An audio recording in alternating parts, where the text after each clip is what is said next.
Hello, আমি তেল বাবা তামিম বলছিলাম। মিঠুন শোন, বিষয়টা হচ্ছে তোরা তো জানিস আগামী বুড়ে আমি জোর সম্ভাবনা আছে আমি প্রেসিডেন্ট হতে পারি। তো আমি প্রেসিডেন্ট হলে কিন্তু তোদের একটা সুযোগ দিব না। তোরা এখন যত দ্রুত পারিস জুম্মার নামাজ শেষ করে মানুষ মোবাইলটা একটু হাতে নিবে, তোরা সবাই একসাথে পোস্ট কর। আসুন, মমিনুলকে বলে দিবি, হ্যাঁ ওকে আমি টি-20 ক্যাপ্টেন বানাবো। ওই বর্তমানে খারাপ পারফরমেন্সের কারণে দল থেকে বাইরে হয়ে আছে না, এক কথা শেষ।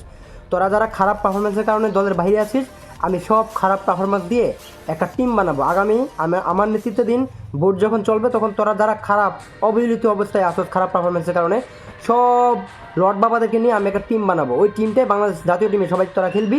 এখন মমিনুল, মিরাজ, ঠিক আছে, মিরাজকে সহদিনে দিব টি-20-তে। তো তোরা সবাই মিলে একাদার্সে পোস্ট মারতে থাক, নয়তো সমস্যা হবে।